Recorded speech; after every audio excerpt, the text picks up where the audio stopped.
Bien, vamos a continuar. La clase pasada estuvimos viendo, ley de Coulomb, había fuerza eléctrica entre cargas puntuales, carga eléctrica, la cuantización de la carga, cómo se electriza un cuerpo por frotamiento, por fricción también. Ayer estuvimos viendo campo eléctrico, que era un vector que aparecía en cada punto del espacio. Y nos faltaba terminar la idea de diferencia potencial que también estuvimos viendo, que se relaciona con energía. Entonces recordemos la definición de diferencia potencial. Bueno, potencial de A respecto de B. O sea, donde A y B son puntos, era potencial de A menos potencial de B, era igual al trabajo hecho por el campo eléctrico entre la carga de prueba. O sea, tenemos que poner una carga de prueba Q sub 0 que lo llevas desde A hacia B. Ese era el potencial de A respecto a B. En algunos casos, para el caso de campo eléctrico uniforme, teníamos que potencial de A menos potencial de B salía E D, donde D es la distancia entre A y B, coseno de teta, por ejemplo, si es desde A hacia B,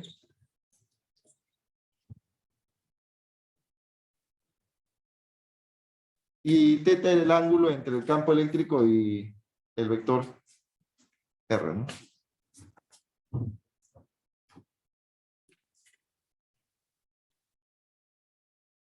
Ya, sí.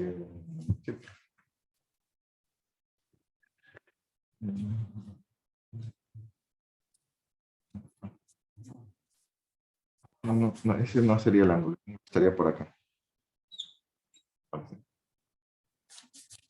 De aquí también podría sacar la diferencia potencial B, con un menos si la cambias de orden, B menos A, final menos inicial. Esto aquí sería potencial final menos potencial inicial.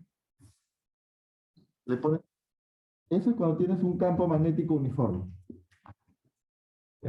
Todavía creo que no lo hemos usado, lo vamos a ver en los ejercicios. Y luego también teníamos el otro caso de cargas puntuales. Esto lo vimos ayer. Para el caso de cargas puntuales se podía sacar el potencial en un punto, constante Coulomb, la carga que genera la carga coseno, ya no le pongo valor absoluto. Entre la distancia. Si aquí está la carga Q que genera la alteración del espacio y el punto P, el punto A está por aquí, le sacas esa distancia. Teníamos esos dos casos de potencial. Eso lo vimos el día de ayer. Estamos repasando.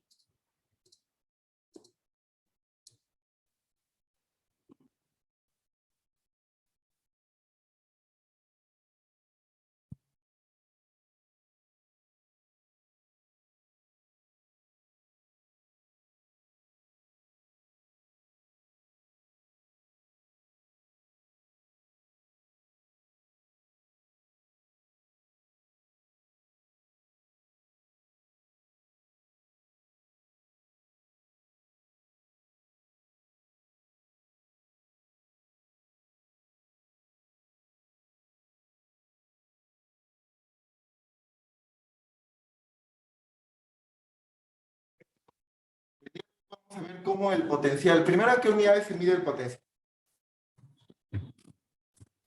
Se mide voltios.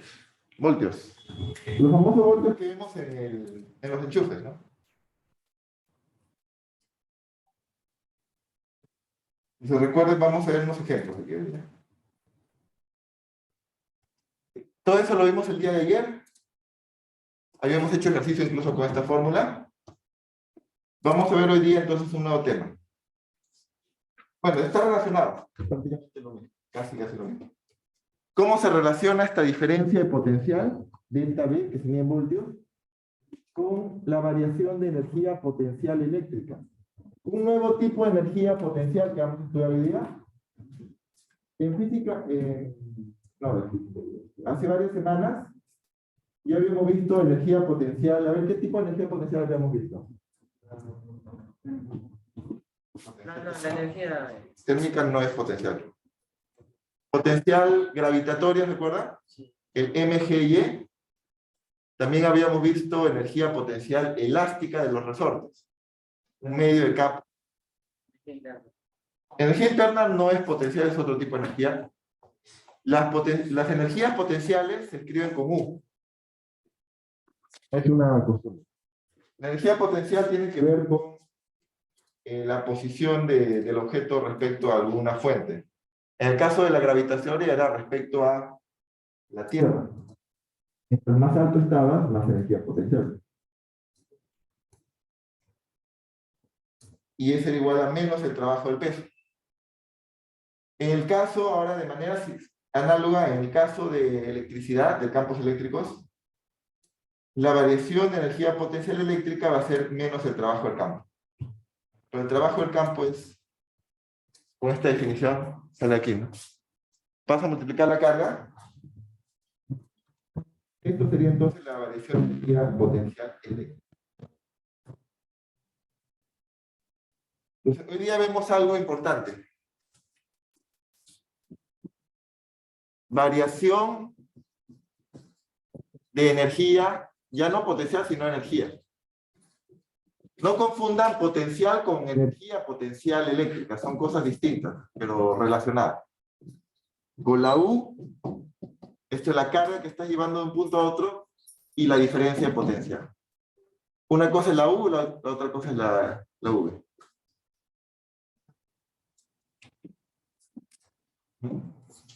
Esto es lo que vamos a ver. Este es potencial. Cuestión o diferencia de potencial.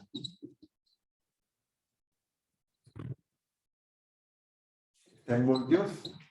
Y este es variación de energía potencial. No confundan, los nombres son parecidos.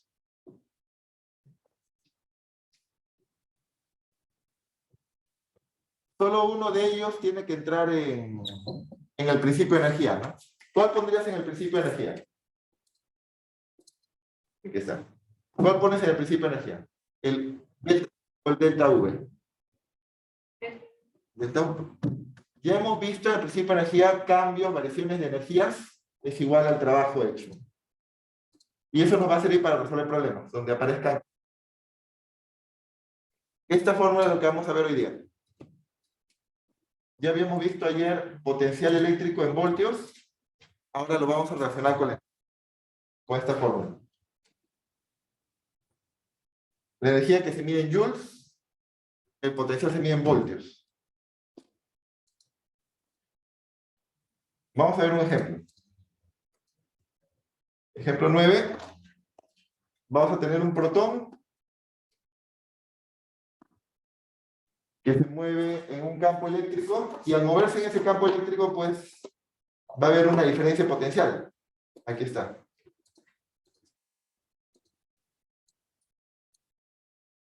Esta es la diferencia potencial eléctrico que les había puesto acá. Y le estamos la versión de acá, no la versión de acá, porque esta versión es solo para cargas puntuales. Aquí tenemos campo uniforme. Recuerda, campo uniforme es en la misma dirección, misma magnitud siempre. Este es un campo uniforme generado por esas placas grandes.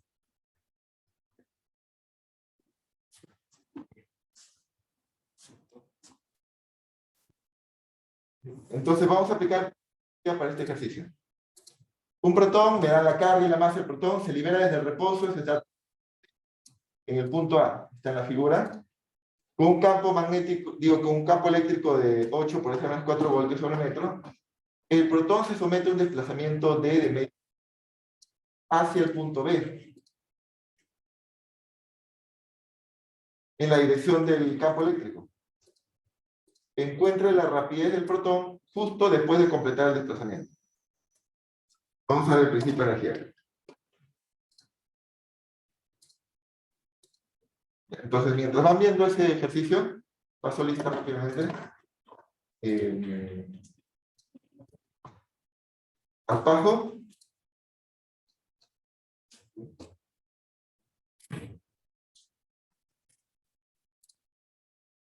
Vaso. Vaso.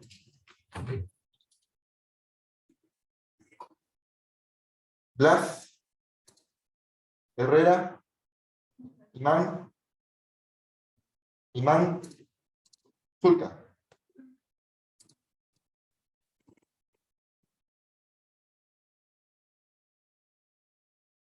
Bien, vamos a ver entonces el siguiente ejercicio. El 9. Entonces todo esto ya lo teníamos en la de ayer. Vamos al ejercicio 9. Básicamente nos quedamos con esta fórmula, pues la variación de energía potencial eléctrica delta U que entra en el principio de energía.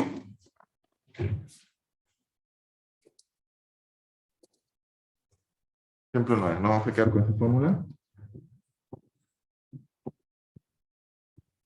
Tenemos un protón. Ya. Tenemos la masa, la carga del protón.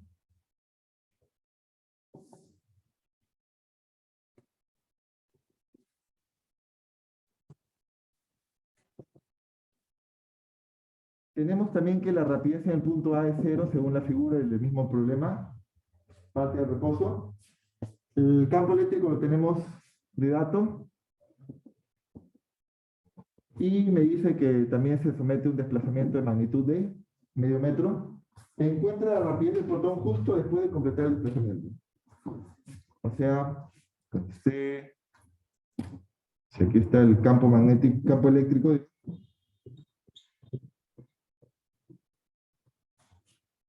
El desplazamiento ocurre desde arriba del punto A hacia el punto B.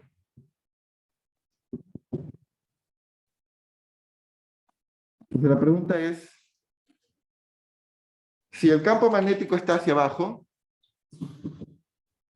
y el desplazamiento también es hacia abajo, ¿qué ángulo forman ellos dos?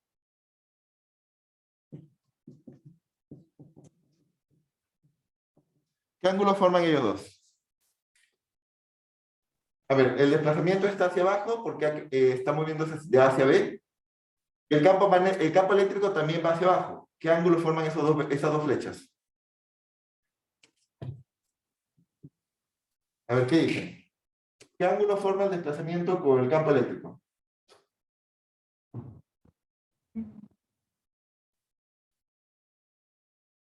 ¿Cuánto tiene que doblarse desde esta cola hasta esta cola? ¿Algún giro? ¿O nada de giro? 0, pues. Van en la misma dirección, no hay ningún ángulo entre ellos. Eso va a ser importante para recordar cómo es esto, ¿no? Diferencia potencial en campo eléctrico uniforme era menos ED coseno del ángulo. Necesito ese ángulo.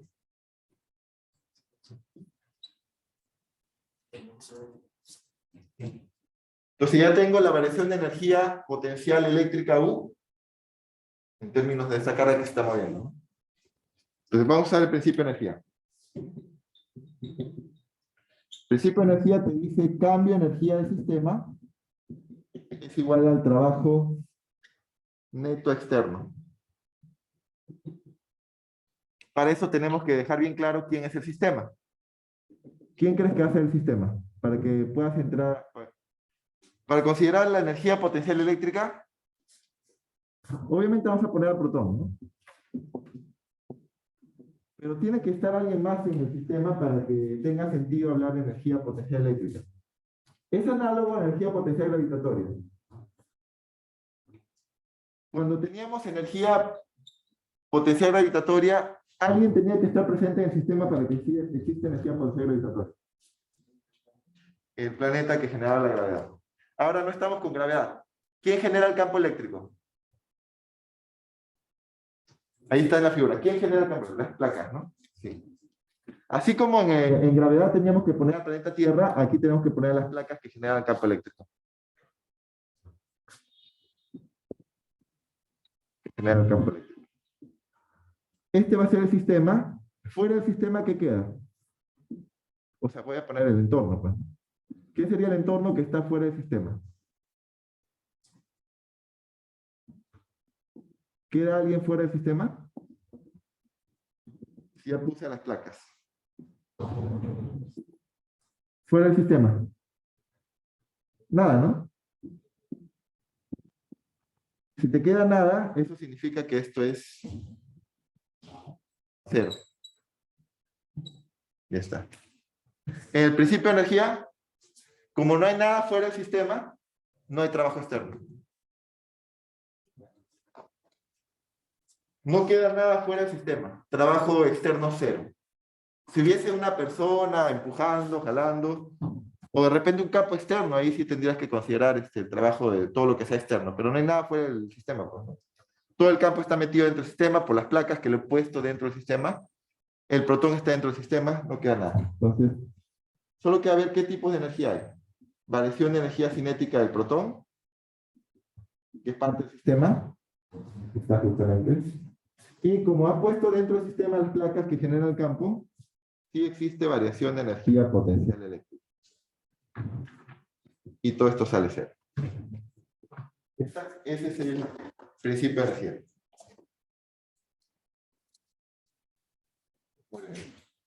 ¿Hasta ahí está claro? Es completamente análogo a lo que hacíamos en problemas de mecánica donde no había campos eléctricos, había energía potencial gravitatoria. Ahora con campos eléctricos.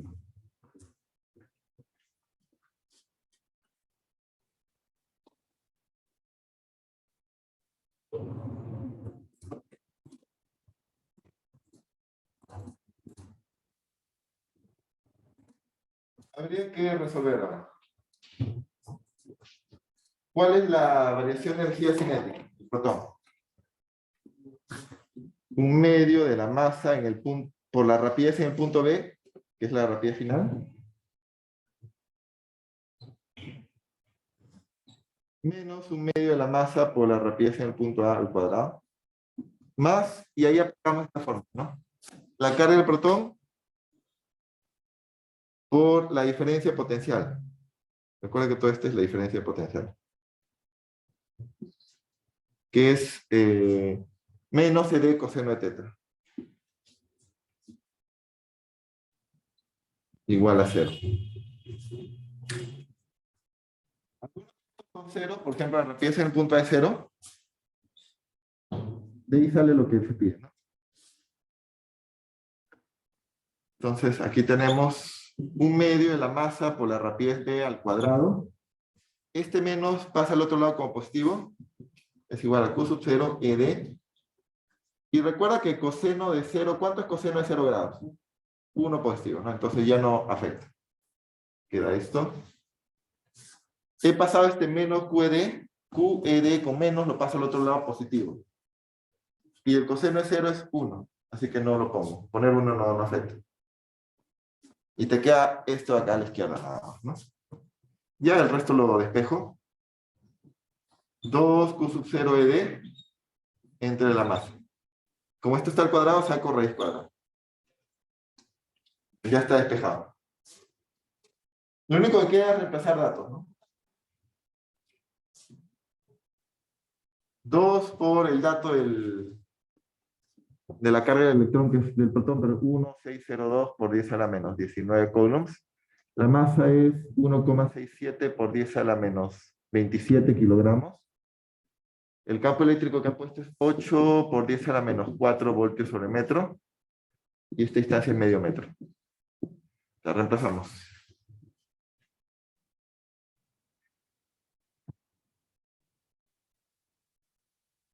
8 por 10 a la menos 4 voltios sobre metro. Y 0,50. Y abajo viene la masa. 1,67 por 10 a la menos 17 kilogramos. Esa. ¿Cuánto sale ese cálculo?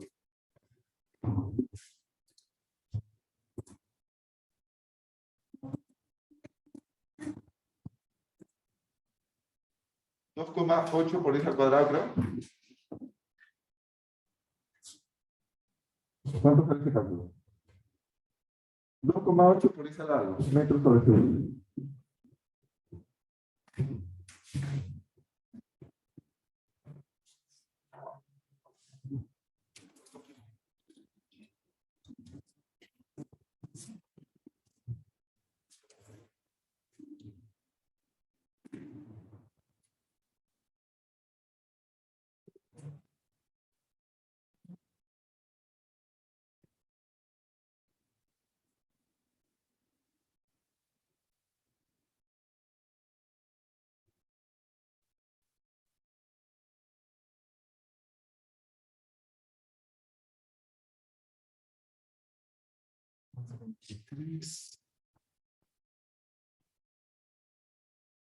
Y 2,8.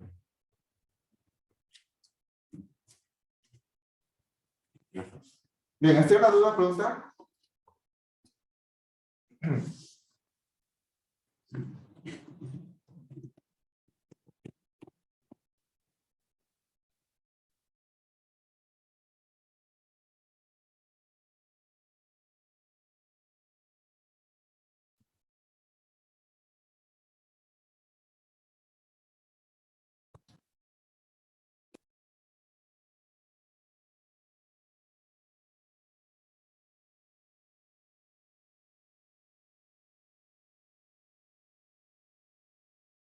Bien, entonces ya hemos relacionado la diferencia potencial cuando tienes un campo eléctrico uniforme con la variación de energía potencial eléctrica. No confundas potencial U en voltios con energía U en joules. Energía potencial eléctrica en joules.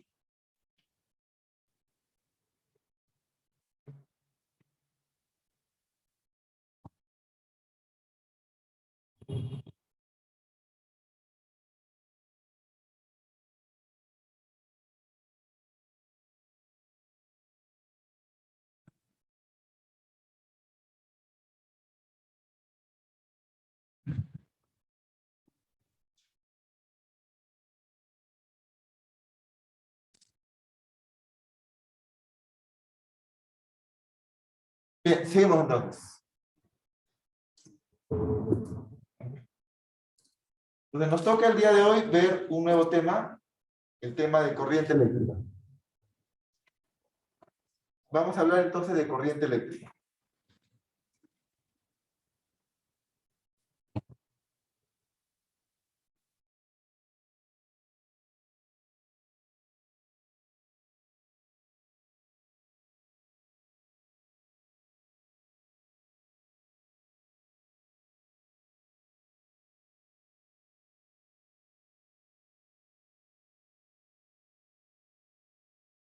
El día de hoy vamos a ver entonces de hablar de corriente eléctrica y relacionarlo con la resistencia. Esto es algo importante.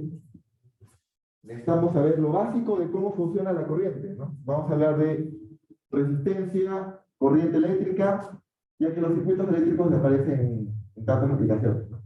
Incluso para tener cuidado de no electrocutarnos a veces, ¿no? Vamos a ver circuitos. La próxima semana vamos a ir viendo circuitos, vamos a verlo con más detalle. Tenemos que tener una noción de qué es corriente eléctrica y cómo se relaciona con la resistencia. Los circuitos están en todos lados, con eso funciona aparatos electrónicos, también nuestra iluminación. Si logras controlar el flujo de corriente, logras hacer funcionar muchos aparatos. Por eso el control de la corriente es algo básico que tenemos que estudiar hoy día. Básicamente corriente y ley de Ohm con la resistencia. Para eso empecemos viendo algunos dispositivos electrónicos en esta simulación.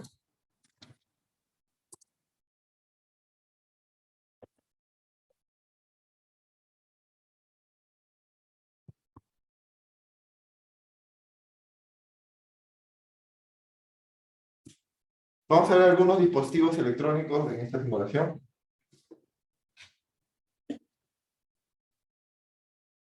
Antes de definir lo que es la corriente. Por ejemplo, en un circuito necesitamos conductores por donde fluyan los portadores de carga. En el caso de los cables son metales que tienen electrones libres y los electrones se moverían. Las baterías que generan una diferencia de potencial de este tipo. Claro que no hay que preocuparnos del campo eléctrico dentro de la batería ni nada por el estilo. Eso lo generan químicamente. Pero también hay una diferencia potencial acá. Diferencia potencial generada por la batería. Y podemos poner resistores, por ejemplo. Estos son resistores que controlan el flujo de la corriente, ¿no? Porque si yo pongo de frente cables a la batería, ¿qué crees que va a pasar si pongo estos cables hechos de conductores que dejan moverse tranquilamente a los electrones? ¿Qué crees que va a pasar si cierro el circuito ahorita con la batería? ¿Alguien sabe? A ver. Ajá. Ya. A ver. Da miedo. ¿Qué pasó?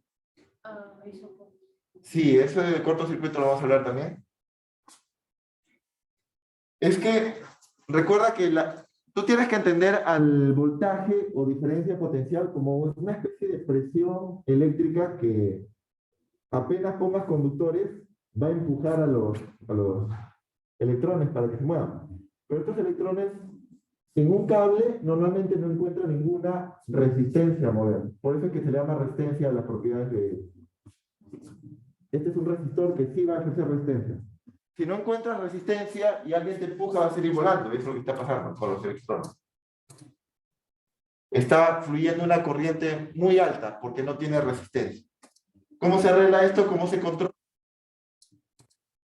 Con un resistor que tiene resistencia a que fluya la corriente.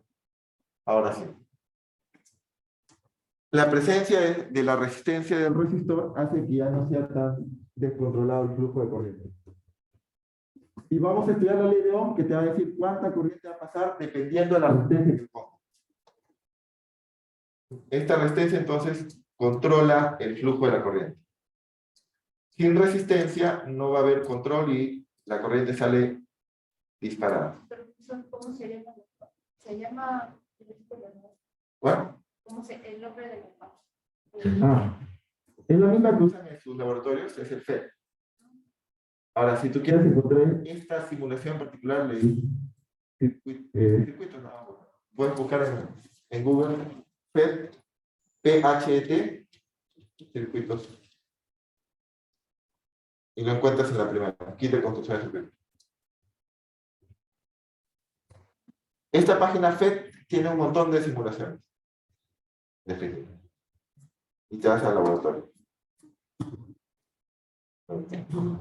Es lo mismo que usan en uno de sus laboratorios. En tercero. Tercero. Sí, no todo.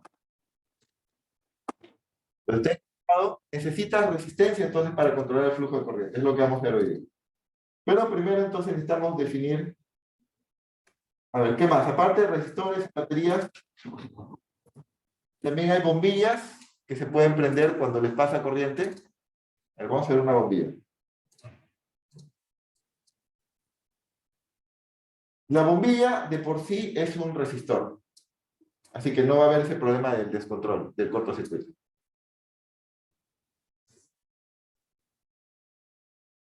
Nota que para que sea un circuito tiene que completar una vuelta el flujo de portadores de carga. Otra cosa importante es que la corriente, por lo general, no se trabaja con la de electrones. Se trabaja con lo que se llama corriente convencional, que es al revés Lo contrario de los electrones. Lo que en realidad ocurre es que los electrones se están moviendo, pero como los electrones tienen carga negativa, es incómodo estar trabajando con cargas negativas. Lo que haces es imaginarte que hay cargas positivas, aunque no sean cargas positivas, porque van en sentido opuesto a los electrones. Esta es la corriente con la que se trabaja, la convencional, en contra de lo real que son los electrones en un cable. La corriente convencional se estaría hecha de puras cargas positivas, aunque sean ficticias. Ahora, no vas a estar dibujando a la batería, a la pila siempre, al resistor así. Lo que se hace es poner símbolos. Ahí están, estos son los símbolos. Símbolo de resistor, zigzagueante. Símbolo de batería, una línea pequeña y una línea grande.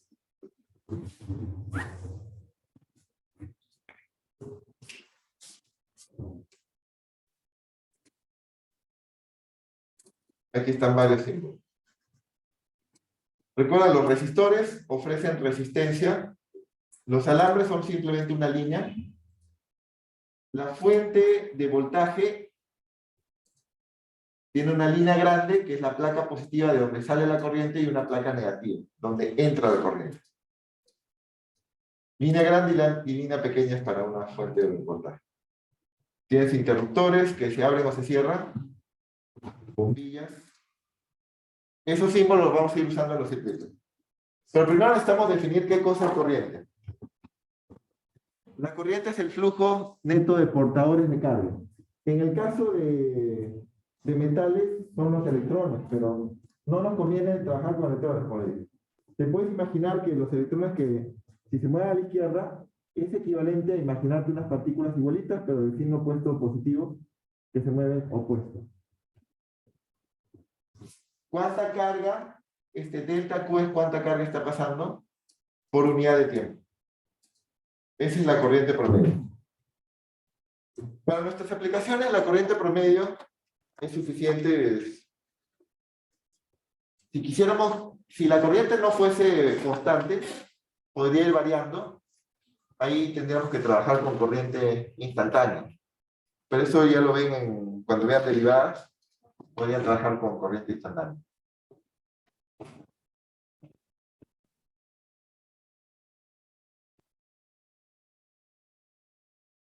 La unidad de corriente. La carga se mide en Coulomb, el tiempo es segundo. Coulomb entre segundo es un ampere, se escribe con la letra A mayúscula. Esa es la unidad de corriente. Bien. Veamos un ejemplo de corriente promedio. Les decía que se trabaja con la corriente convencional, que se supone que son puras cargas positivas. ¿Qué pasa si tenemos cargas negativas, entonces?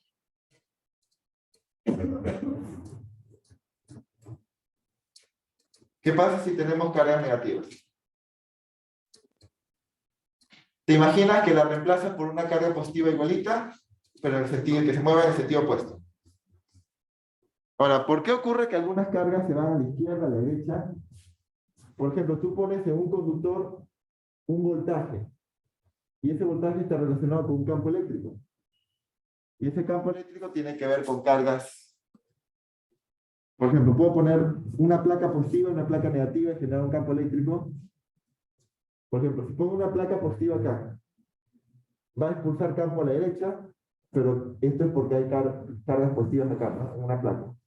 Por eso es que estas negativas se atraen allá y estas positivas se ven repelidas allá. Ya, por eso, se nos piden ordenar de menor a mayor la intensidad de corriente eléctrica y menciona el sentido de la corriente convencional. En cada uno de esos casos, ¿cómo es la corriente eléctrica? Vamos a ver cada uno de esos casos.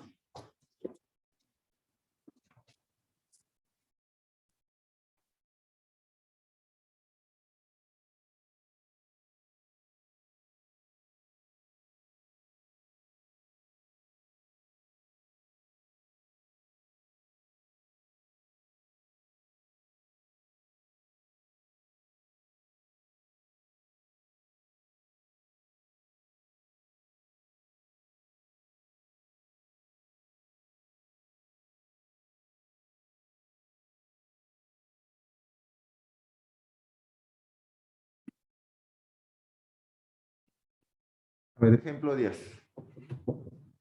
Tenemos el caso A.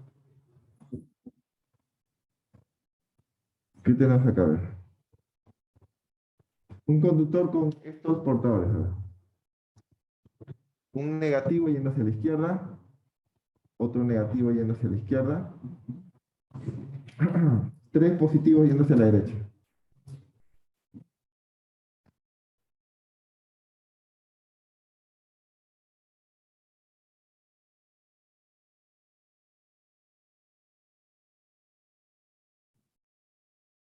¿Cuál es la corriente eléctrica convencional?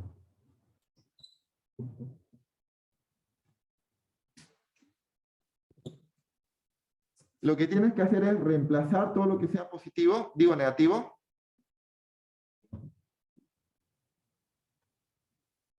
en sentido opuesto, en dirección opuesta.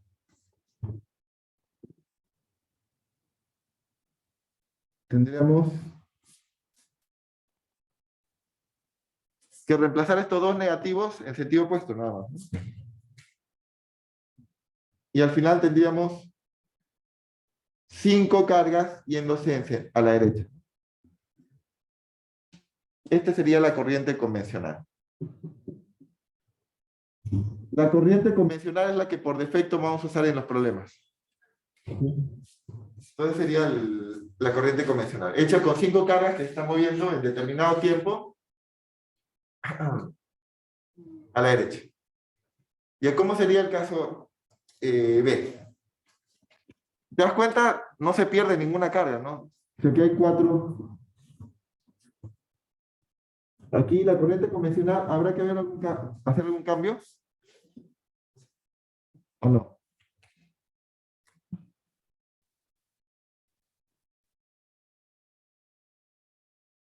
Viendo así. La corriente convencional, ¿necesito hacer algún cambio? No. Entonces ya está. ¿Cuál es la dirección de la corriente convencional aquí? A la izquierda.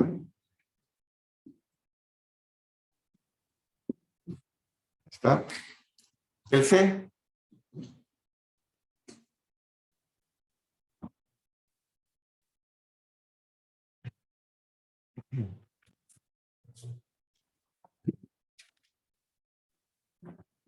Tenemos 2 negativos y 2 positivos a la derecha.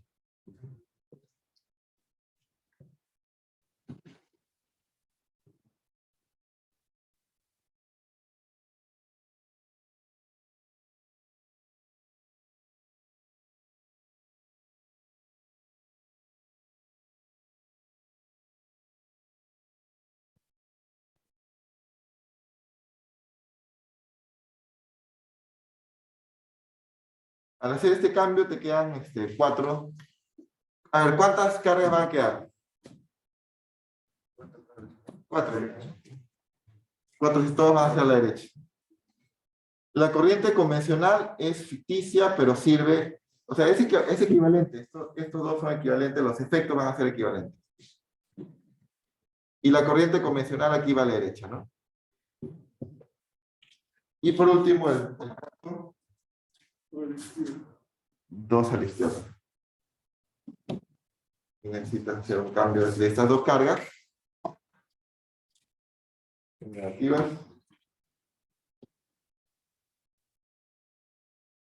La corriente convencional sería haciendo el cambio de dirección. Todo lo que vea negativo lo convierto en positivo en dirección opuesta. Quiere decir que la corriente convencional va a la izquierda. Ahora, a la hora de ordenar de menor a mayor, ¿cuál es la menor corriente convencional de las 4? Bueno, esta es la corriente convencional, esta es la corriente convencional, esta es la corriente convencional y esta es la corriente convencional. La menor de todas es la D, ¿no? Y de D, porque tiene menos portadores de carga. Recuerda que la corriente es carga que está fluyendo entre el tiempo. De ahí le sigue un empate, creo. Un empate entre B y C. Y la mayor de todas es la primera. Ahí está. Esa es la relación de ondas que hay entre las corrientes. Entonces no importa la dirección. No, no importa eso. La corriente siempre la tomas positiva. Y otra cosa es que la corriente es escalar, no es vectorial. Es cierto que tú dices la corriente a veces cierta dirección, pero ten en cuenta que si el cable fuese curvo, la dirección va a ir cambiando. Entonces tú no puedes representar la corriente con un vector. La corriente no se puede representar con un vector. Puedes decir en qué sentido fluye, pero si el cable se dobla, deja de tener la misma dirección. Y es la misma corriente. La corriente no es un vector, es escalar. Bien, ¿hasta ahí alguna duda, pregunta? Hemos hablado de la corriente con...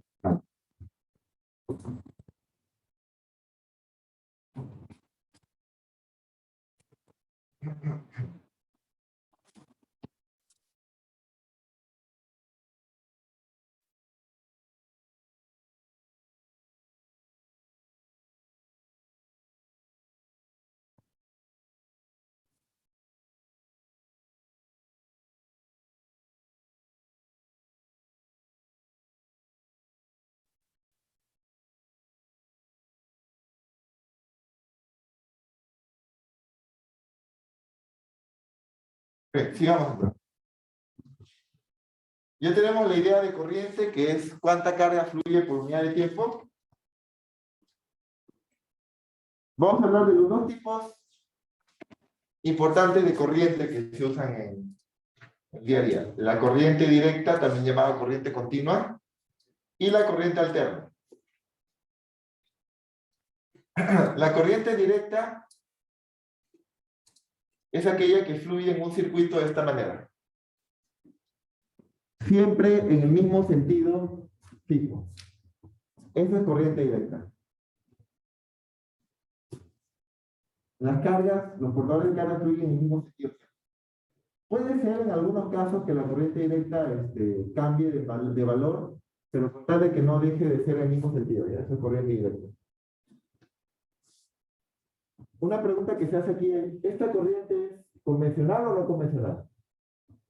¿Qué cosa está moviéndose aquí? ¿Protones o electrones? No dice nada. Pero lo puedes deducir.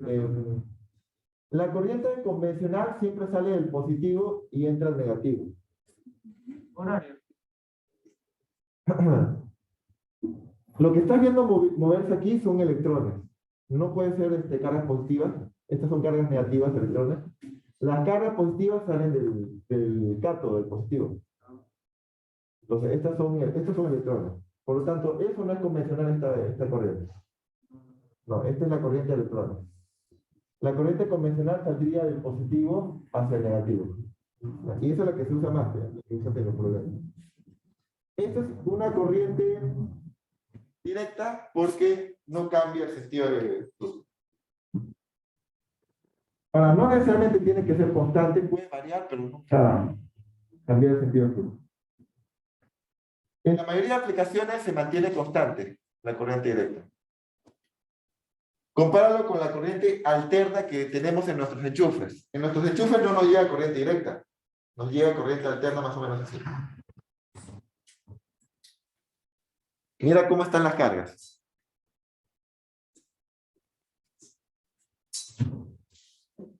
Mira cómo están las cargas. ¿Qué puedes decir del flujo de esas cargas en la corriente alterna?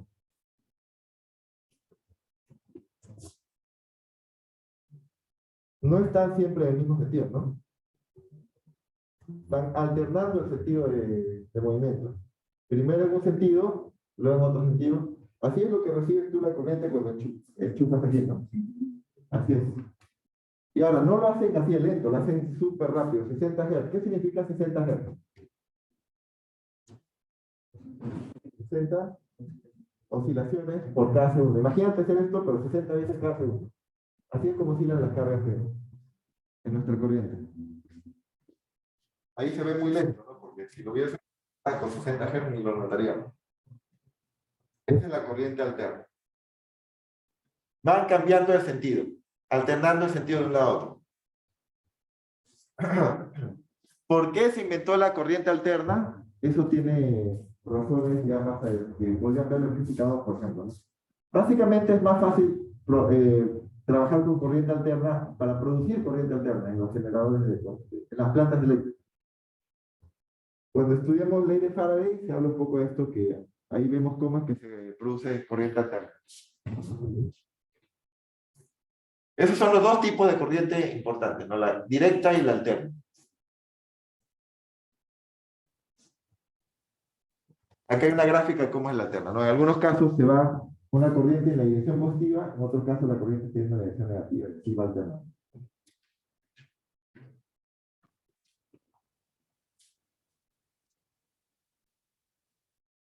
Bien.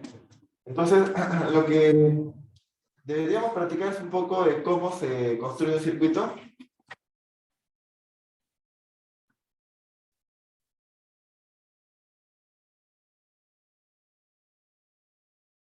Cómo construir un circuito, ¿no? En ese simulador, a manera de práctica también para su laboratorio 3.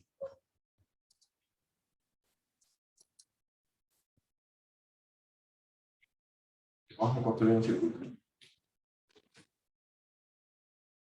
Se nos pide que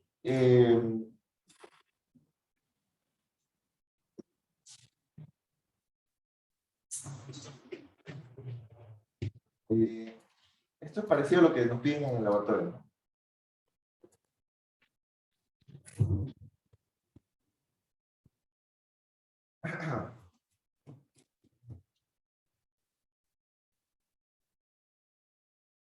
Para medir voltaje y corriente tenemos ciertos aparatos llamados voltímetro y amperímetro.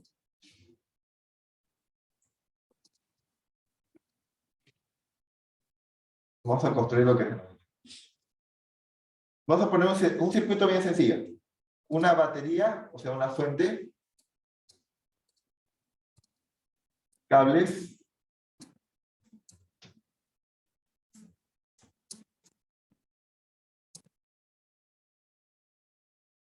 resistor,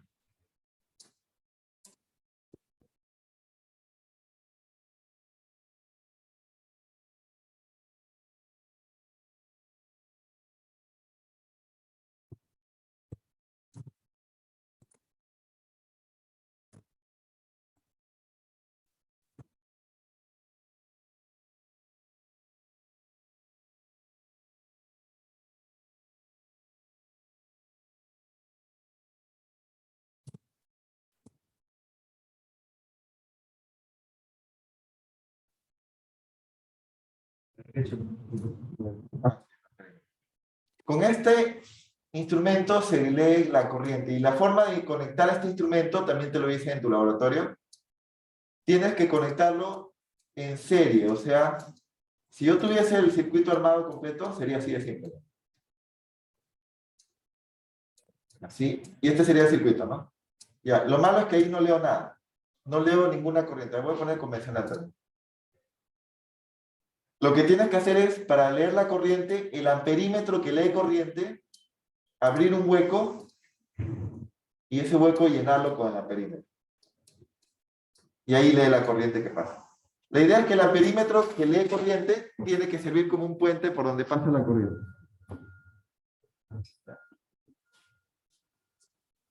El voltímetro no es necesario abrir ningún hueco, simplemente llevo las ondas entre los puntos donde quiero leer la diferencia de potencial. Recuerda que son dos puntos para leer un voltaje. Por eso se llama diferencia de potencial. Puedo leer voltaje.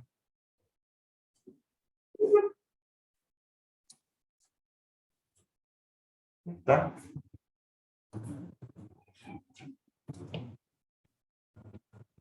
Dicen que pongamos un interruptor. Vamos a poner un interruptor.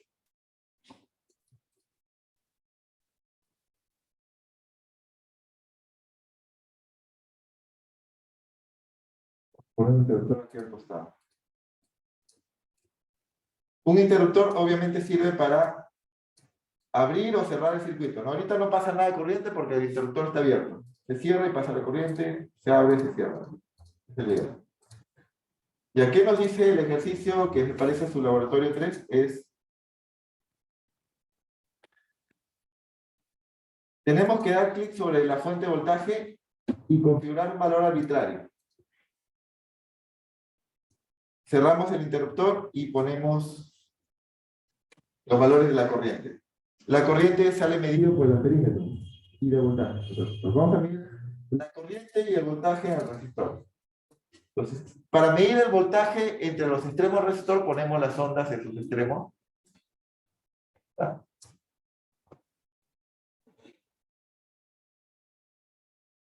Ponemos eso.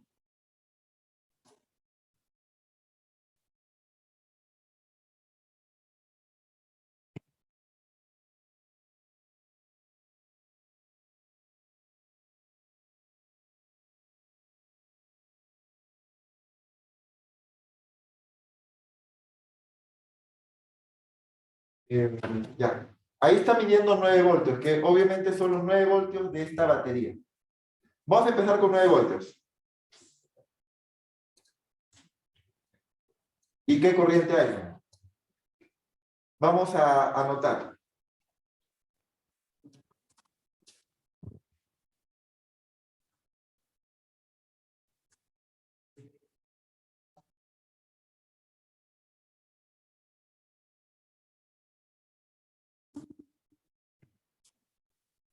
Vamos a anotar entonces el voltaje y la corriente que estamos teniendo aquí. En esta actividad.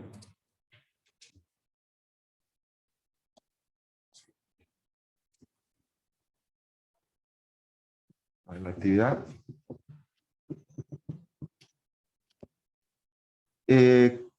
Voltaje en el resistor, corriente en el resistor y ensayo 1. A ver, vamos a hacer una pequeña tablita. Varias veces vamos a repetir estas mediciones. A ver, 1. Ensayo significa intento, o sea, ¿cuántas veces estamos repitiendo lo mismo?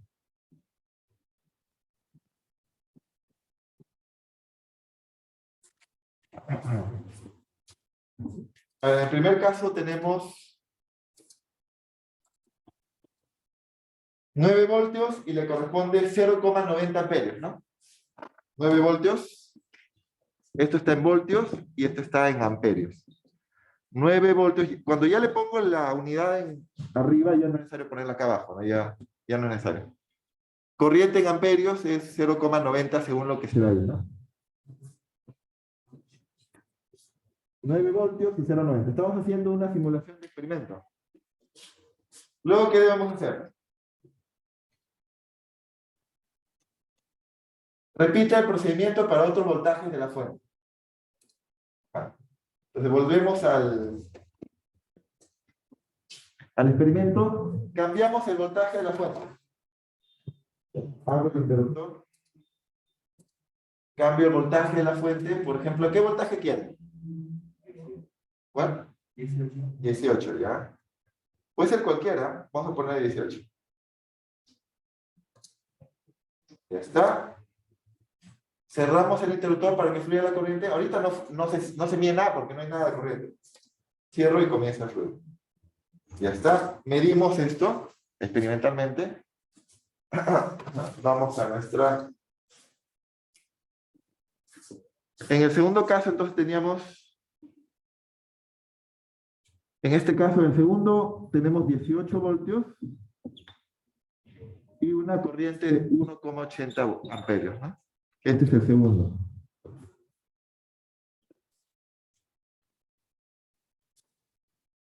Volvemos ahora a hacerlo. Abro el interruptor. Otro valor para cambiar el voltaje. Voy a poner 24 de repente. ¿Se me ocurre? Cualquier valor de voltaje, a ver cómo cambia la corriente. ¿Cuánto sale ahora el voltaje? Vamos a medir esto. está midiendo 24 voltios. A 24 voltios lo que ocurre es, bueno, no es necesario poner la unidad ahí. 240 amperios. Un último, a ver. Un último, a ver. Desconecto. Cambio el voltaje, lo voy a poner a 27 ahora. Cierro y vuelvo a medir. Ahora vuelvo a medir. ¿Qué sale? Lo que está saliendo aquí es 27 voltios y 2,70 amperios.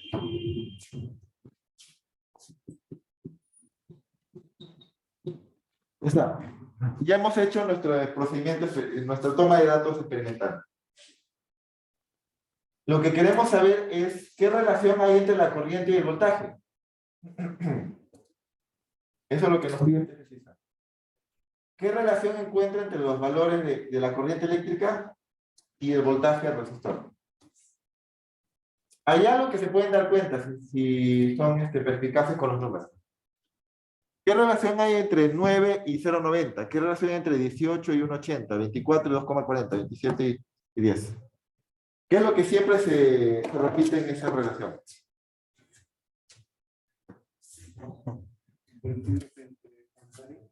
A ver. ¿Qué pasa si divides el voltaje entre la corriente? ¿Cuánto te sale aquí? 9.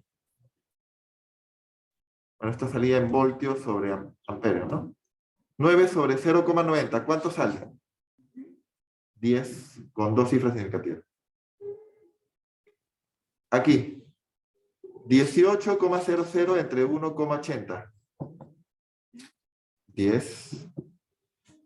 24 entre 2,40.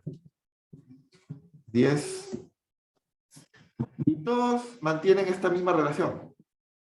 10. Entonces, ¿qué puedo concluir de voltaje entre corriente? En todo momento hay algo constante. ¿Qué es lo que se mantuvo constante en este circuito en todo momento? Al que no lo toqué, no cambió.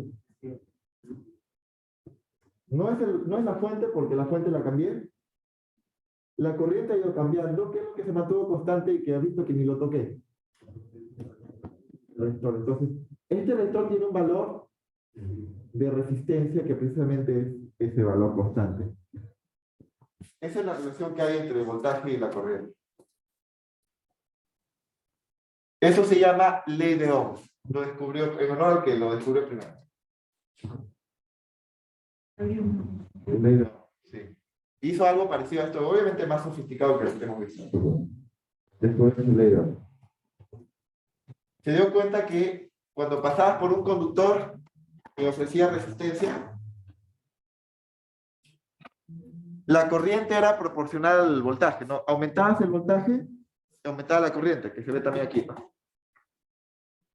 Pero hay un valor constante, la división de ellos, voltaje entre corrientes igual a un valor R.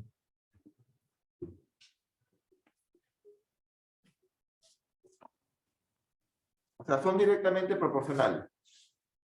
La corriente, si yo hiciera una gráfica de corriente que sale en función del voltaje que voy cambiando, te va a salir una línea recta de proporcionalidad.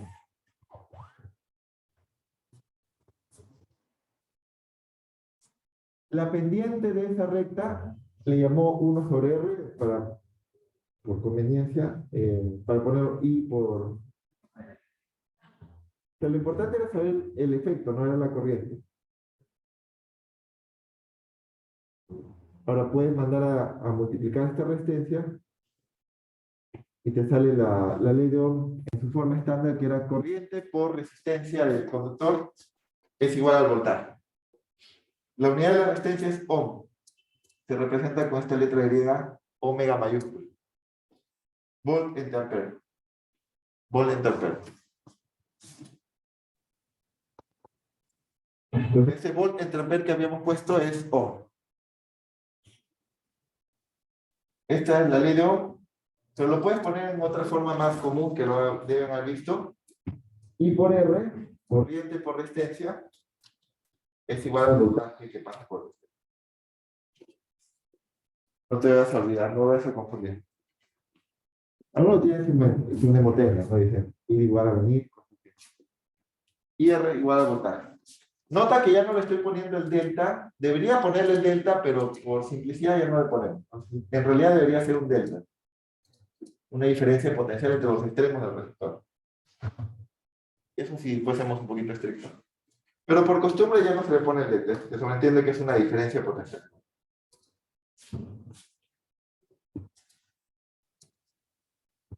Bien. Esta es la ley de Ohm para circuitos. Veamos entonces un ejemplo con esta ley de Ohm. La figura muestra el gráfico de corriente versus voltaje en dos materiales conductores que obedecen la ley de Ohm. ¿Cuál es el valor de la resistencia eléctrica en cada uno de ellos? En el material A y en el material B. Vamos a hacer este ejemplo 11.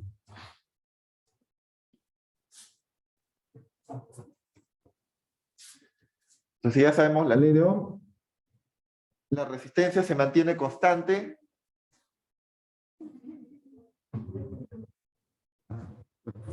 Ustedes pueden repetir su experimento. Vamos a ver la ley de Ohm en este ejemplo.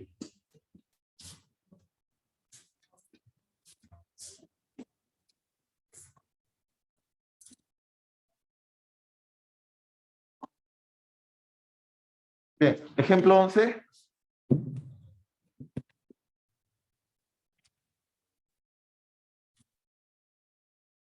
Sabemos la ley de Ohm.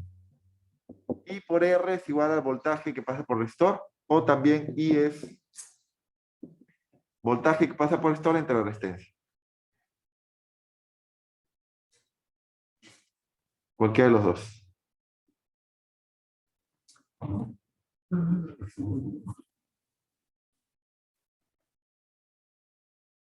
Tenemos la gráfica.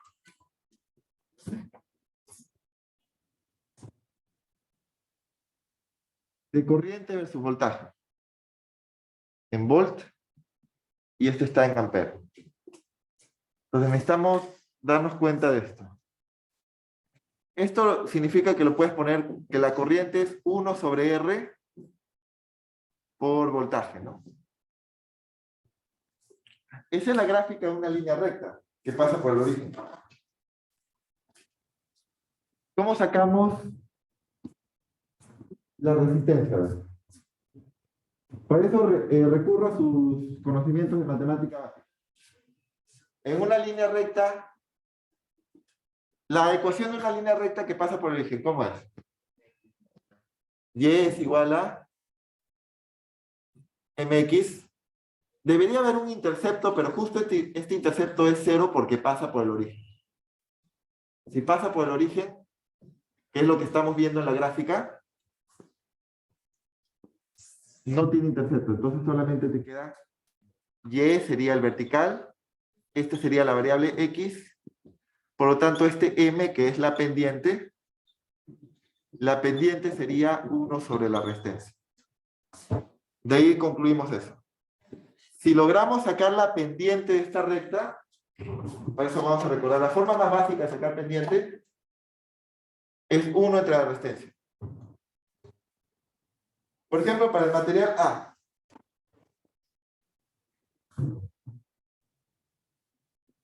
¿Cuál es la pendiente? ¿Cómo puedo sacar la pendiente? Mira la gráfica. Para sacar pendiente se aprovecha la cuadrícula. Te va a convenir dos puntos. El origen, obviamente. Otro punto que conviene es donde cruza esta cuadrícula en 5.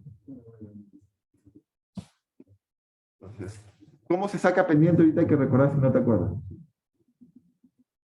Acá hay 5 y acá hay 5 también. Eso es lo que está pasando según la gráfica. Viendo la gráfica. No estoy inventando los números, eso es lo que sale en la gráfica. ¿Se queda?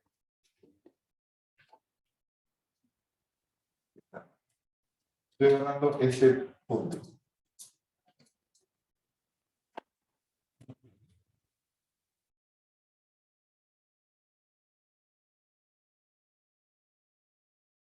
Este punto y este punto.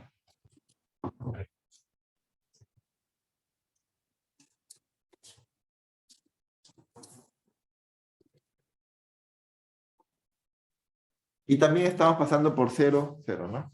Entonces, ¿cómo se saca la pendiente de una gráfica? De una recta, perdón.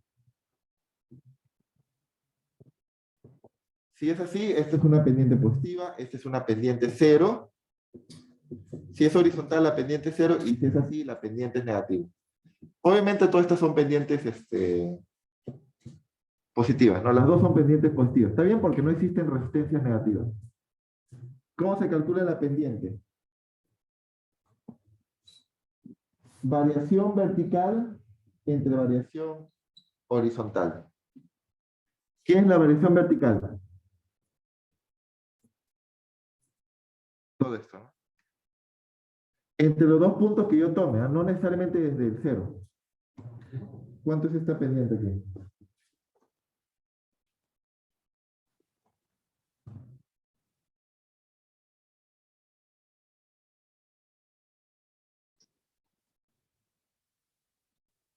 Pendiente que sería delta I entre delta voltaje. Entre los puntos de la recta. ¿Cuál sería mi delta I? Sería todo esto.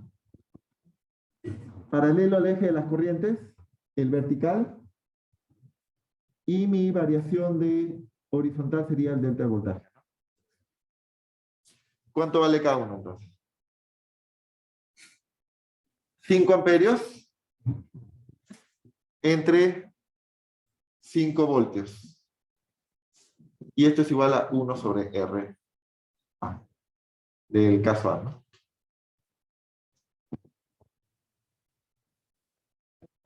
¿Cuánto vale la resistencia del material A? Un voltio sobre amperio, que es igual a 1 ohm. Ahí está. Esa es la resistencia del material A, 1 ohm. No se olviden las unidades, la resistencia se mide en ohm. ¿Ya?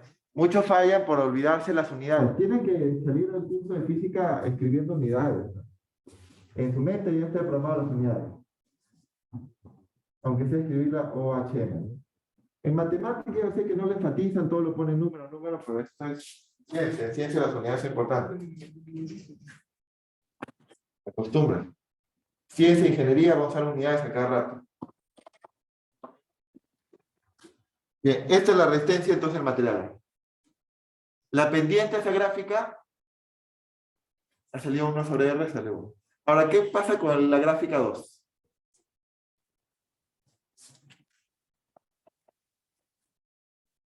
También pasa por el origen.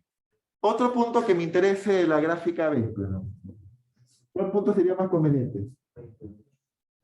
Aprovechen los puntos donde pasa por la cuadrícula.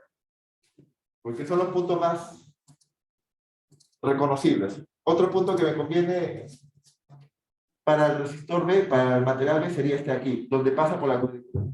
Aprovecha siempre que tengas a un punto de la cuadrícula. Este punto acá.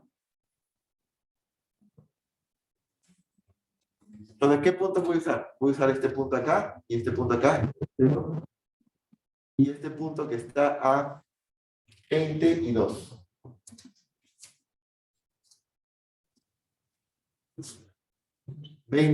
Esto está en voltaje en voltios, y este es corriente en amperios. 20 y 2. Ya, otra vez la misma idea. Pendiente, en este caso, está saliendo 1 sobre R. Y esta pendiente es lo vertical, siempre la pendiente es vertical entre horizontal. En este caso el vertical es la corriente y el horizontal es el voltaje.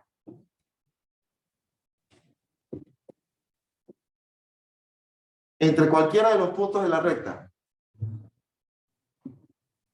está saliendo el vertical es 2 amperios y abajo 20 voltios. 1 sobre R en el caso de... ¿No es al revés? 20 entre 2. No, nunca es así. Pendiente es No. Ahí, a ver, ahí es. Ah, sí. Ah, Siempre es el vertical sobre el horizontal. Ahora, recién lo vamos a invertir. Aquí está viendo un décimo, ¿no? Recién lo vamos a invertir. 10 voltios sobre amperio, que esto es 10 ohms. Lo que pasa es que la pendiente en este caso no es la resistencia, sino 1 entre la resistencia. Todavía falta invertir. Si me hubiesen dado una gráfica de voltaje versus corriente, sí sería la resistencia, ¿no? Si yo pongo voltaje es igual a resistencia, esta sería la pendiente. Y este sería el Y, y este sería, ahí sí, sería la resistencia de frente. Pero no vas a encontrar experimentalmente una gráfica donde pongas el voltaje arriba y la corriente horizontal, porque generalmente el voltaje es la variable independiente que tú controlas y la corriente es algo que sale como consecuencia del voltaje, como función del voltaje.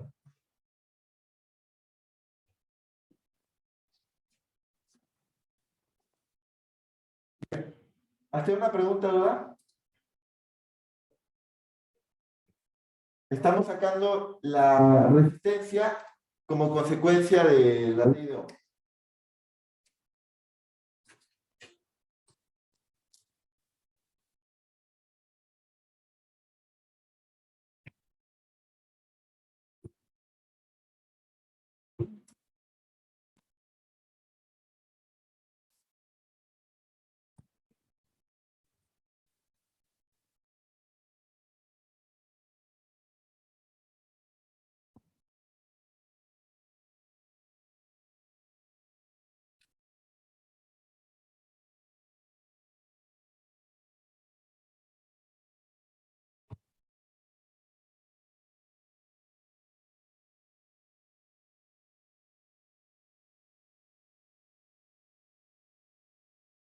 Bien.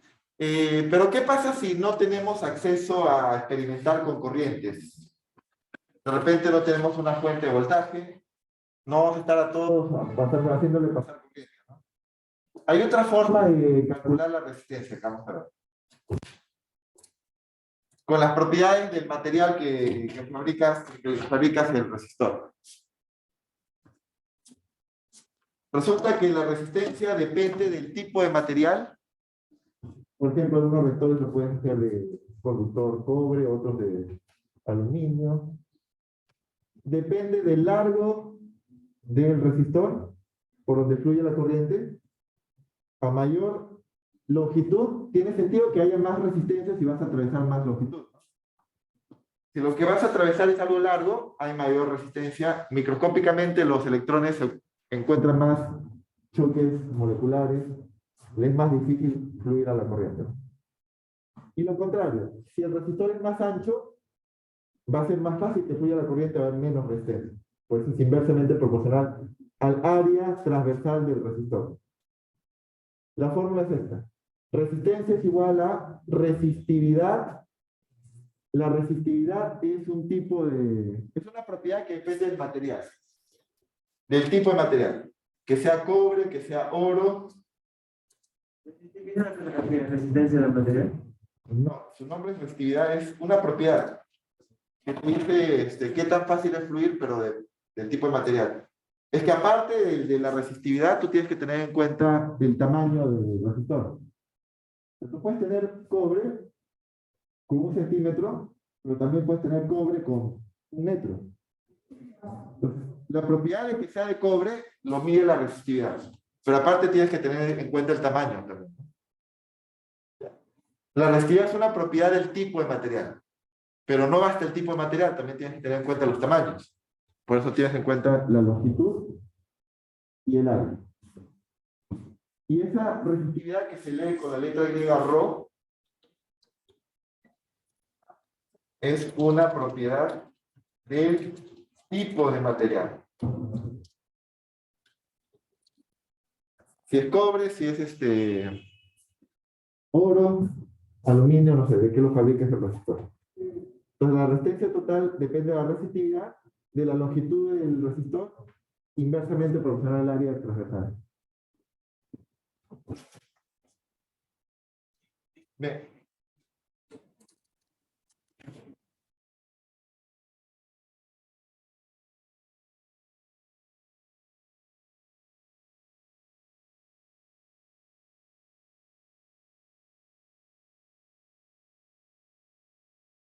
Por ejemplo, aquí vamos a simular esa resistencia. Este es un material.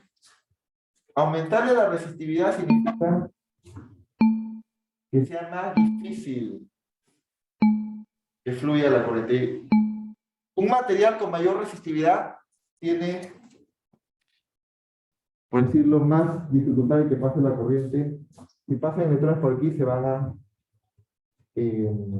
chocar más con algunos baches, algunos átomos que no dejan fluir. Se resiste más a que fluya la corriente. Por eso estamos aumentando eso. Mayor resistividad, mayor longitud,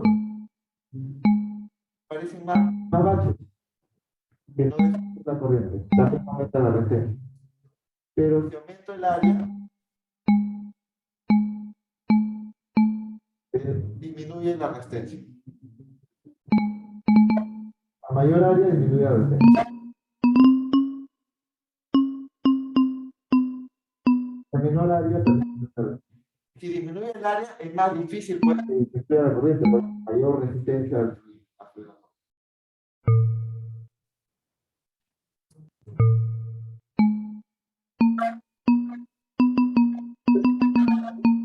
Directamente a la resistividad. Y la resistividad es una propiedad del tipo de material. Acá hay algunos valores de resistividad. Ahí está la fórmula que estaba viendo. Viendo esta tabla de resistividades que se miden ohmio multiplicado por metro, ¿cuál es el que tiene menor resistividad? ¿Quién tiene menor resistividad? Ten en cuenta los exponentes de 10.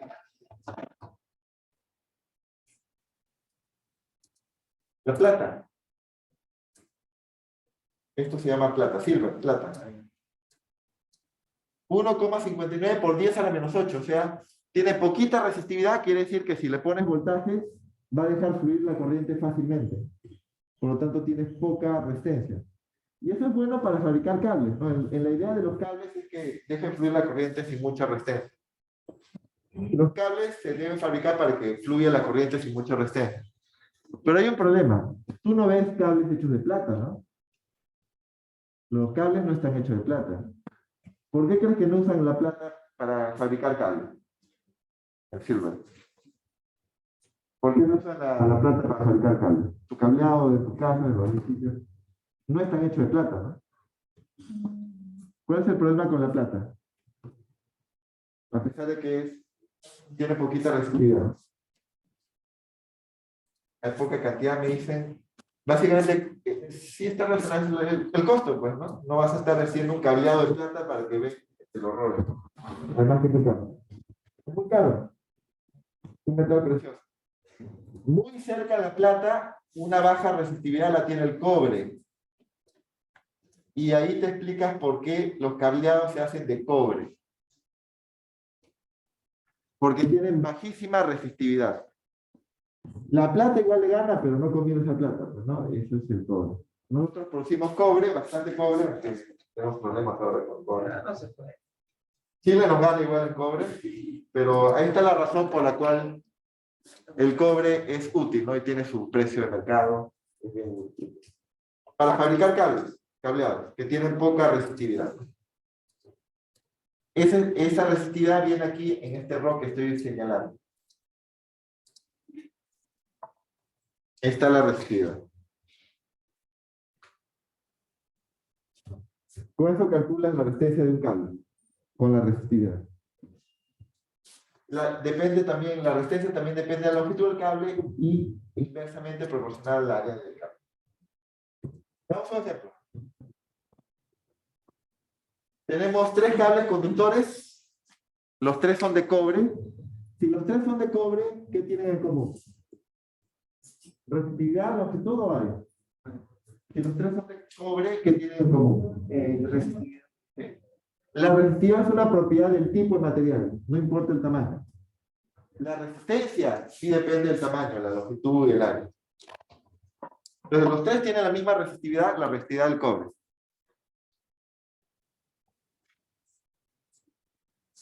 Y la resistividad varía con la temperatura también, pero los 3 están a la misma temperatura, así que tienen la misma resistividad.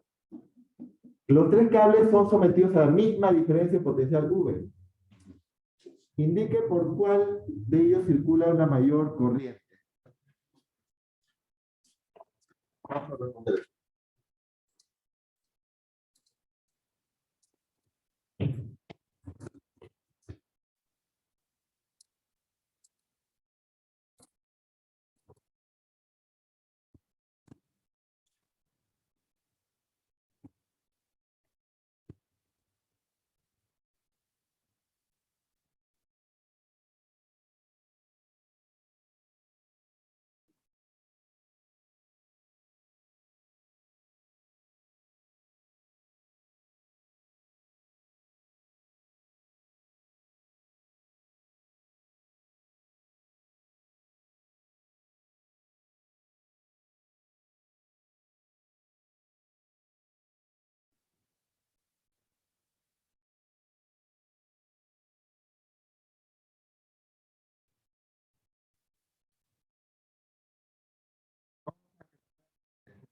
¿Por dónde circula una mayor corriente?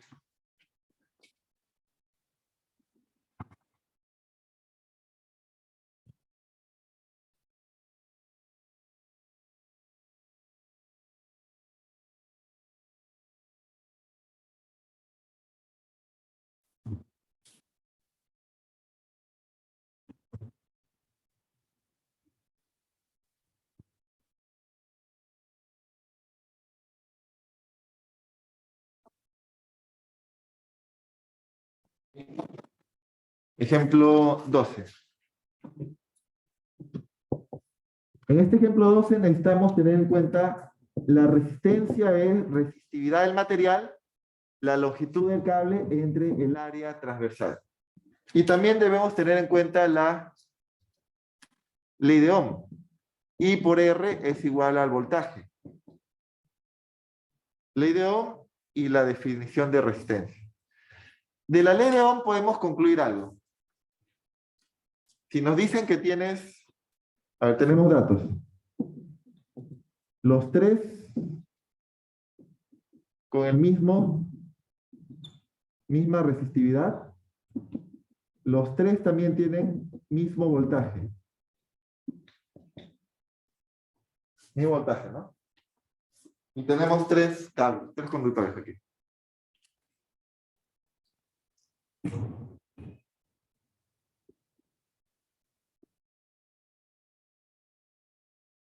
El primero es corto.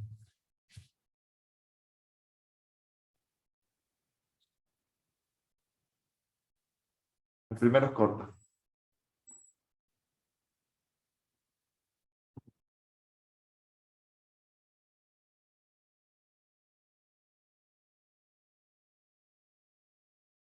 El segundo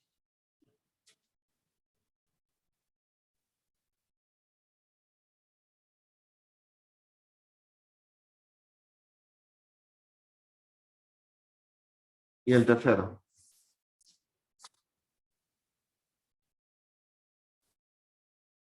En medio.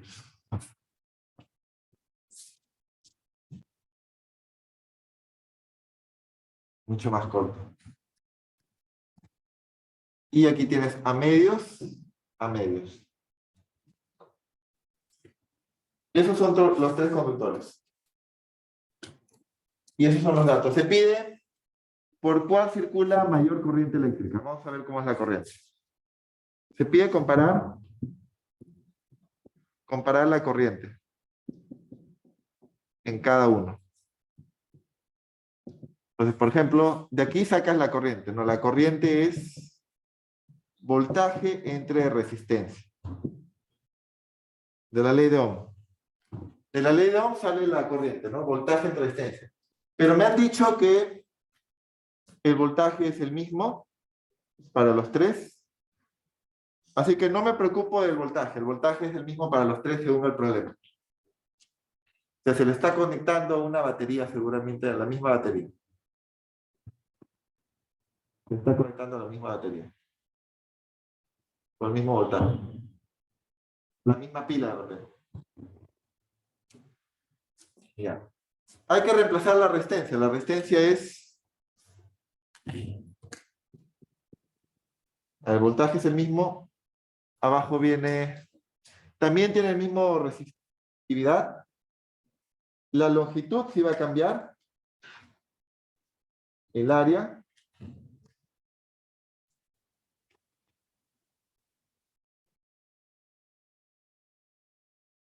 Ya está. ¿Qué pasa cuando estoy reemplazando, ojo, la resistencia por su equivalente que está ahí, ¿no?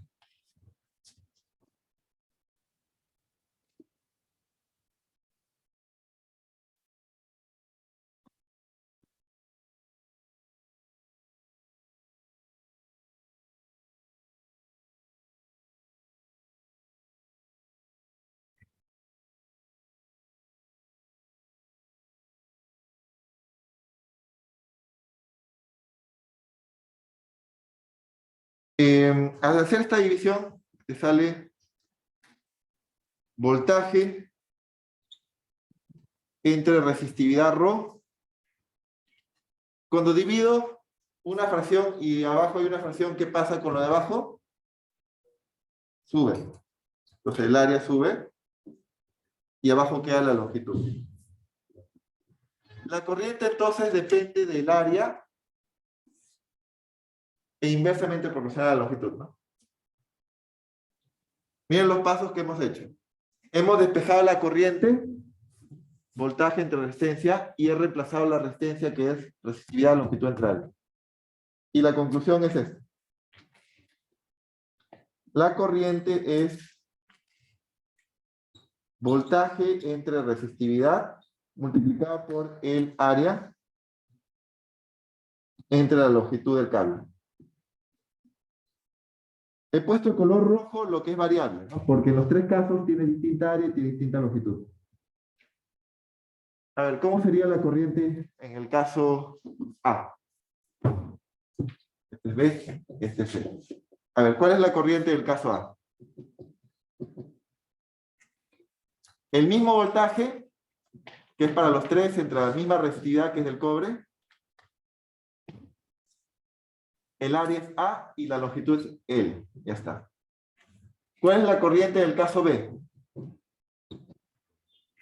El mismo voltaje, misma resistividad, y ahora tienes área medios, la mitad del área, entre 1,5 que es 3 medios, longitud L, ¿no?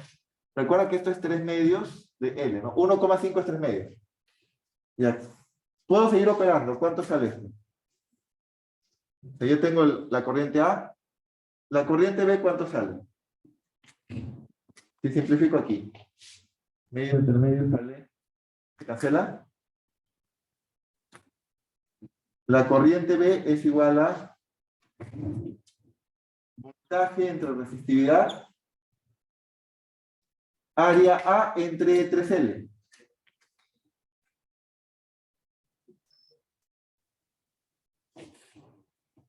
¿Sí? Ya vamos viendo que la corriente A en B es menor que la de A, ¿no? Porque está dividido entre 3. Y por último, la corriente C es igual a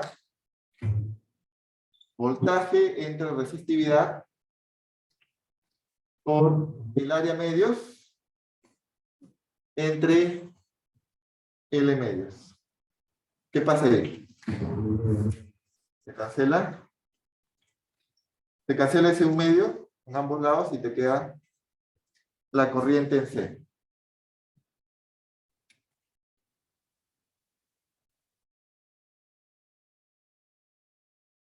Es el voltaje entre resistividad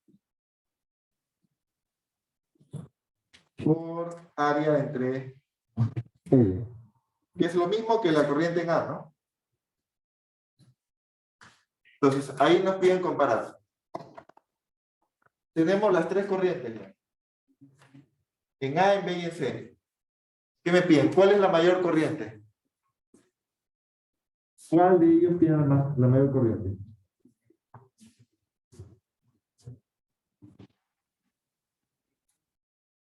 A y C, ¿no? A y C tienen la mayor corriente.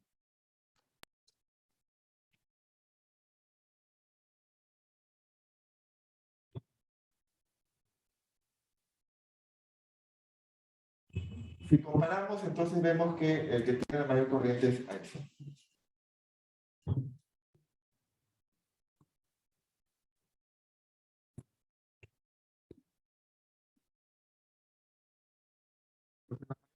La respuesta es la mayor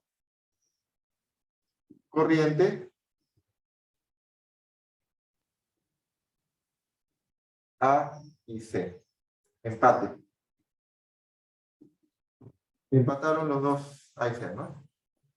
Esta y esta. El que tiene menor corriente, el B, porque está dividido entre 3. La tercera parte de las otras.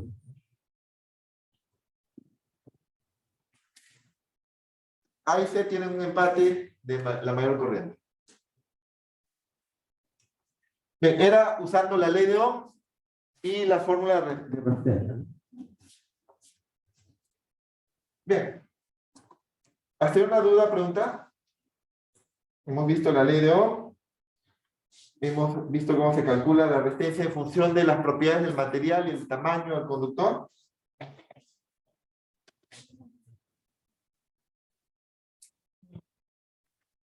Bien, para terminar entonces una pregunta rápida sin cálculo, conceptual, puramente conceptual. Ya hemos visto entonces que a un voltaje fijo,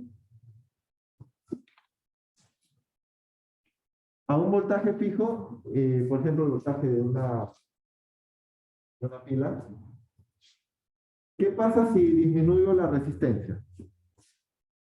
Viendo la ley de Ohm. Digamos que el voltaje es fijo y disminuyo la resistencia.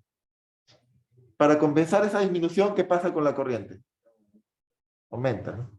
Si el voltaje es fijo, disminuyo la resistencia, la corriente aumenta. Eso también lo puedes ver de acá. Disminuyo la resistencia, la corriente aumenta. Un alambre ideal tiene resistencia cero, lo mínimo posible. Eso es ideal. En la vida real nada tiene resistencia cero. Pues. Nos preguntan acá. Dice que la corriente fluye por esta bombilla y lo prende, ¿no? ¿Qué va a pasar si le pongo un alambre ideal a través de la bombilla, en los extremos de la bombilla como está aquí? ¿Qué crees que va a pasar? Ahí tienes 4 opciones para marcar. ¿Qué pasa si le pongo un alambre en los extremos de la bombilla? Tienes 4 opciones. Para terminar. Ten en cuenta lo que se dijo, ¿no? Esa corriente I se tiene que conservar por si acaso. No puede desaparecer esa corriente. ¿Qué va a hacer la corriente cuando encuentre un alambre que se ramifica por arriba y la bombilla sigue en donde estaba?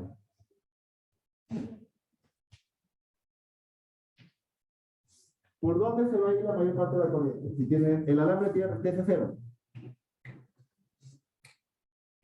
La opción 1 dice que toda la corriente continúa por la bombilla. La opción dice la mitad se distribuye al alambre con resistencia cero y la otra mitad a la bombilla. La otra opción dice toda la corriente fluye a través del alambre. Y la última opción dice ninguna. No es la última opción. Entre una y la primera 3. ¿Cuál es la opción correcta? Esta no.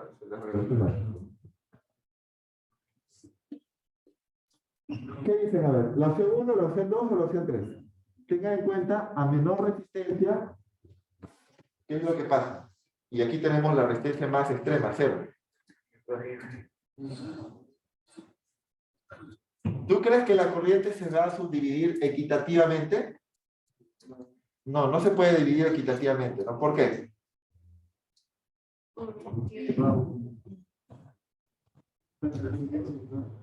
La corriente depende de la resistencia.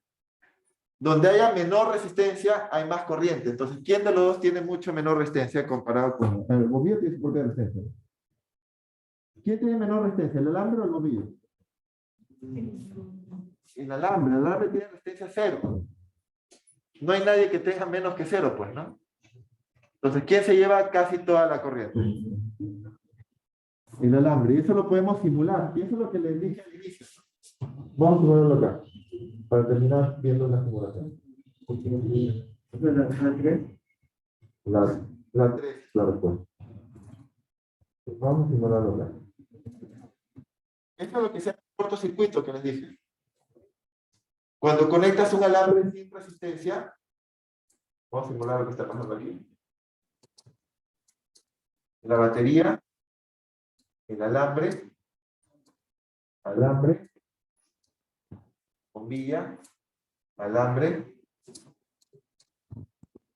Ahorita tranquilamente fluye la corriente y el bombillo va a funcionar, ¿no?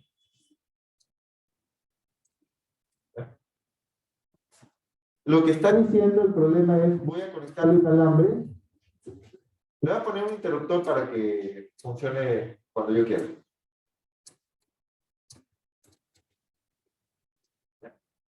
Voy a cerrar el interruptor y voy a simular lo que está pasando en la diapositiva, ¿no? Estoy poniendo un alambre sin resistencia, un alambre ideal. Por arriba del bombillo. Cierro el interruptor y se divide el alambre. ¿Qué crees que va a pasar? Veamos. Cortocircuito. Todo pasa por el alambre sin resistencia. Y la pobre batería, por si acaso en los cortocircuitos la corriente sube tanto. A ver, ¿qué pasa si divides entre 0? Porque el alambre tiene 0. Ahora es un agujero negro. Prohibido dividir entre 0. ¿No? Tiende a infinito. Se hace tan grande la corriente que la batería no soporta esa corriente. Sí, claro, eso sería si tuviese un alambre ideal con 0 de verdad de resistencia, ¿no? Pero en la vida real nada tiene resistencia 0, al menos un poquito antes. O sea, la corriente va que tiene menos resistencia. Así es. De todas maneras, debería distribuirse un poco al bombillo, pero como estás dividiendo entre 0, todo se va al alambre. Si no fuese resistencia 0, ahí sí, la mayor parte iría al alambre con resistencia pequeña, pero un poquito le daría al otro, al bombillo. Pero no hay equitativo. No, sería equitativo si los dos tuviesen la misma resistencia.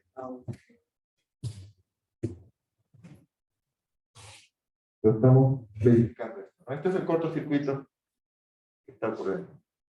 Ya deja de funcionar el bombillo. La respuesta es la 3. Esta es la respuesta. Ahí está viendo en la simulación. Se va al alambre sin resistencia. Es que la corriente es viva. No quiere hacer esfuerzo, se va donde no haya resistencia. Bien, entonces ahí nos quedamos. Me han dicho que por lo menos viene hasta ley de Coulomb, así que por lo menos estudio hasta ley de Coulomb. Voy a confirmar si viene después ley de Coulomb. Supongo que no, pero voy a confirmar. Por lo menos estudia hasta ley de Coulomb para la PC3, ¿ya? Y recuerden que toda PC viene desde el inicio. Claro que con más énfasis en los últimos temas, pero de todas maneras vienen temas anteriores. La próxima semana es su PC, no se olviden. Por lo menos estudia hasta ley de Coulomb. Fuerzas eléctricas. Bien, ¿nos vemos entonces la próxima semana? No.